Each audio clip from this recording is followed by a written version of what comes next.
Thanks, Carl. Thank you very much. Good morning, everyone. Thank you so much for allowing me to speak this morning. I'm going to talk about skin by not talking about it, so it's actually going to be a little bit different from what you've heard so far.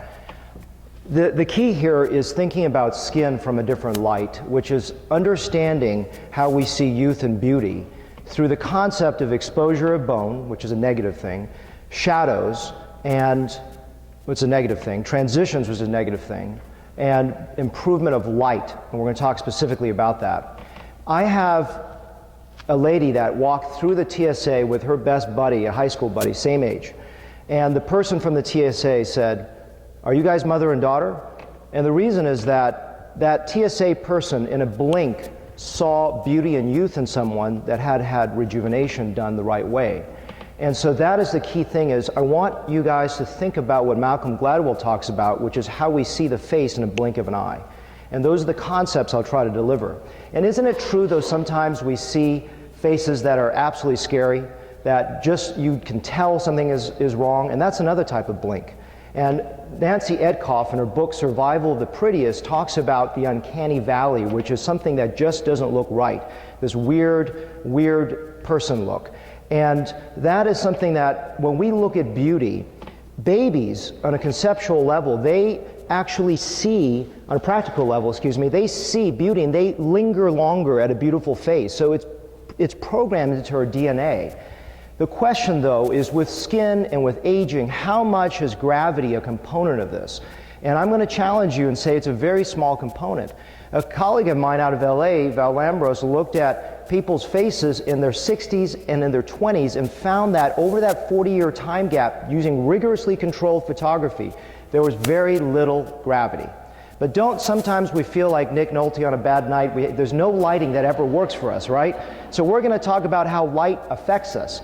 But we have a blink effect when we see someone. We see youth and beauty, and it's not just the smile lines, it's not just the saggy brow, but it's the light and shadow and volume that makes a difference. So when we see light that comes downwards to us, it's all top down, right? The light shines downwards almost everywhere except at probably a Neiman Marcus dressing room. And so we have to think of how does light change and make our skin look good. It's about volume shape. So when we're deflated, which is the new paradigm model, we start to look hollow and those shadows show up. So it's about inflation, that is the key thing. So that's what I want you to think about. If you look at Sharon Stone in this photograph over 20 years and ask yourself, where is the aging? You may look at that brow and say it's sagging. You may see the skin is hanging. But on both sides, her brows have not actually fallen. And if you look at the skin on her right, which is your left, it's come down a little bit. But on the left side, it actually has gone up. So what is the difference? It is skeletonization. It's a hollowness that goes on. Obviously, there's sun damage, etc. So the new model that I want you to think about is not that if we are a grape in youth and we become a raisin over time, we shouldn't stretch, pull, and tighten it until it becomes a pea, but we need to reinflate it. The problem, though, is what you see walking around town are these monstrosities that are overly done. And you see, oftentimes at meetings, two sins. I call the big lips and big cheek syndromes, like the only two areas people inject. It looks insane. So we need to have balance. We have to have artistry. And so the model that I like to use to communicate with patients is a glass of water. Because sometimes if you ask women when they thought they looked the best, they say they liked it when they're maybe in the 30s, not necessarily 20, when it's very, very full and robust. And so as you age, those pink lines show you continue to age, but if I do a fat transfer filler, I bring you up, especially with permanent fillers, to a level that's there, but it doesn't stop aging. A concept we'll explore more in a moment. So this is that linear loss of fat. So think about this way. If you go back in time and look at your photos when you were young and continue, and I mean young, I mean 1 year old, 5 years old, 10 years old, all the way into your current state, you'll see that there is just ongoing volumetric loss in a linear fashion. Okay? The other concept which I introduced briefly early on is shape. Shape is how you and I, in immediate sense, see each other. And I'm going to talk about a twin model to have you understand that. But we see each other in a blink of an eye. And this is the evolution of shape as we mature. And the concept is that at 30, that hybrid change from a circle to a triangle is an oval. And the oval can actually be one of the most beautiful shapes. And we're going to talk about how to design ovals. And so when we create ovals, we have to do this well. So I'm going to talk about some numbers to challenge a little bit of your left brain here, but just to sort of show you the mechanism by which I design faces, not so you memorize these numbers. This is done with fat transfer, okay? So here's a lady that's pretty heavy and wide. You don't want to widen that face. You want to narrow it. So I put volume, this is the cc's or milliliters, into areas where I can pull the front face forward. Now I did the whole face. I'm just selectively one little area, which is cheek, lower cheek, just to have you understand and focus on one design element. I'm not showing you the temples, the chin, the eyes, but I just want you to focus on how I think about design, and that's so important. And here is a lady here that also is half Asian. She is relatively wide, so I want to narrow it. And so this is putting just a little bit in the buccal area, the 0.5, to blend it in.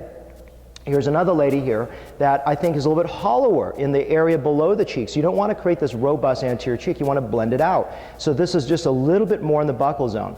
And again, this lady here has a little bit more hollowness in the outer frame of the face, so I want to put a little bit more there and not too much toward the buccal area. Again, this is not meant to memorize it. I just want you to see overviews of my thought process. Here is more dramatically hollow to the lower buccal zone, so I really want to make sure that that volume is designed well, and so I place it more so that the cheek blends into the face. And this is even more aggressively hollow in the outer face. You see the progression here, and I'm actually blending more volume toward that outer recess so that that oval is now struck. And that frontal view is everything, it's critical. So if you look at this lady here, it's tremendously a buccal issue. So you don't want to overly inflate that front cheek, it won't balance. You want everything to be in harmony. And this is obviously a very aggressive fill down across the entire recess of the face. So this is a lady that is a little less galvanized toward the outer, but more toward the middle of the buccal zone. Of course, you want to fill the front and the lateral cheek as well. So I know that's a rapid flash through of different thoughts, but I'm doing that not so you can memorize numbers, but so you can understand conceptually how faces are designed in different ways so they're not all done in a cookie cutter fashion. Let's talk about twins. This is the patient at 37 and 5 years out from fat grafting, one session, no touch-ups, and very little neurotoxin. I want you to look at the photograph of the inset. These are identical twins, believe it or not. And the lady on the right, it may be too small for you to see it, but there's that blink effect where you see her and she looks better on your right. And she's 5 years out from fat transfer. But if you look, her lips are thinner, her folds are the same depth, her brows are actually a little less arched, and there isn't the normal things that we blame for aging. So why does she look older? It's the shadows of the outer cheek, the temples, the brows, and the anterior chin. Most things that women don't come to ask me about. They say, I don't care about that stuff, but I want you to think differently. Okay, and so here's a photo of her at 32, 10 years prior. And if you look at her, your blink effect, your right brain, not your analytical brain, but your artistic gestalt brain that sees the whole picture has resonance where they look like twins. And her sister looks like herself at 37. These are very small time gaps. I haven't picked someone 70 years old. I picked someone before wrinkles set in, before a lot of gravity and neck changes set in, and it's just volume. So I want you to see that. So fat, does it last? People say it lasts for 5 years. People say it lasts for 3 months. Well, there's a conceptual error. I want you to understand when it's quality placed in, it lasts. And the model I use is a hair transplant model. And the concept is when I put a hair graft in and it survives, and I'll talk about hair this afternoon, that graft flourishes. And not all of them survive, but the ones that survive are not going to get up and leave. You don't put a skin graft in and a year later it says it's going to disappear on you.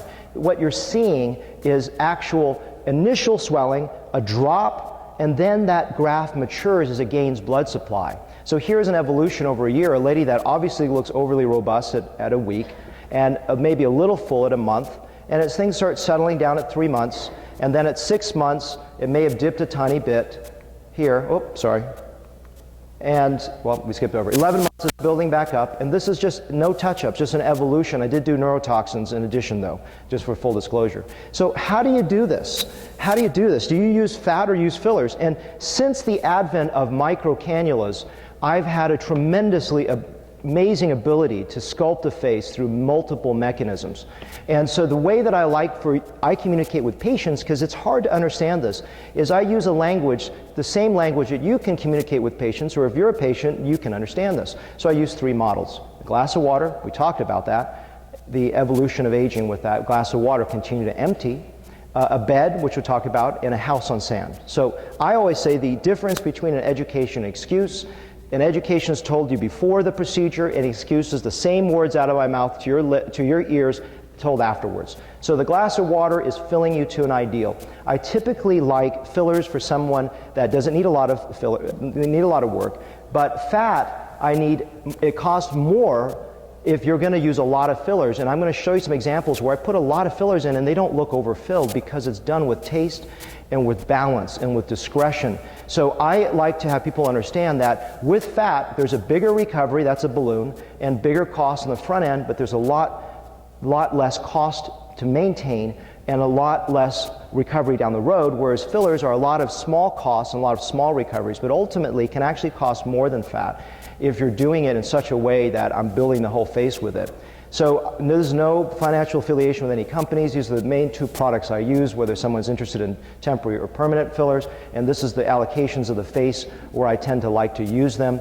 Under the eyes, I have found nothing better than artefill, but you can use anything you like. Juvederm I'm not a big fan of, but I use all different types of fillers, and I use it like paintbrushes to artistically paint the face. So a summary of what I said earlier is that in youth, it's a little less expensive to have fillers, and I like the fact that fillers are actually bioinert. And what I mean by bioinert is the fact that fat, the one thing people don't think about, it's truly a graft. And I've seen people gain 20 or 30 pounds. I live in Texas, and I used to eat like a Texan. And you can gain weight, and fat may not look good for you if you gain a lot of weight, whereas bioinert fillers don't have that issue. So there's a lot of benefits with fillers, and there's a lot of benefits with fat. The ADSCs are basically stem cells, but I try to undersell that, because this is not a marketing talk, it's understanding conceptually what works and what doesn't. Yes, the highest concentration of stem cells are in the fat, but I don't know if I can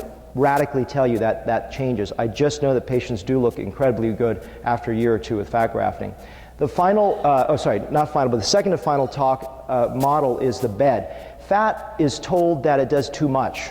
People believe that it's going to knock out folds and make lips large and knock out wrinkles. And I use this concept that the sheets of the fat is the deep mattress. It's a soft filler. It doesn't lift everything perfectly, and it's a graft. It's not going to have 100% survival. But if it's done well in a microdroplet technique, it's going to survive to the level that will at least provide the foundation of the face.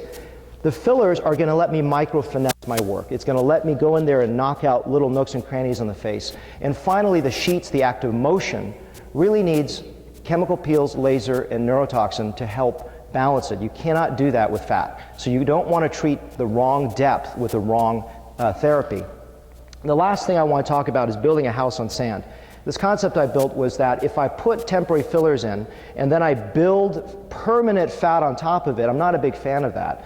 One is because originally the cost of outlay of fillers can be pretty high if you're doing it in a creative way, and then you build this fat graft on top, which is permanent, on top of a temporary filler, and you have to go through surgical procedure for that, and then it continues to go down. So I don't like building a permanent on a temporary structure, hence the model of house on sand. I like to do fat on fat, or temporary fillers on fat, because we get older, and a small touch-up with a couple syringes is very easy to do versus someone that built a lot of fillers and then come back and do a lot of fat. It doesn't make as much sense, because fat is imprecise but beautiful as a foundation work for the face. And I always like permanent fillers on top of fat because people want to maintain and continue that.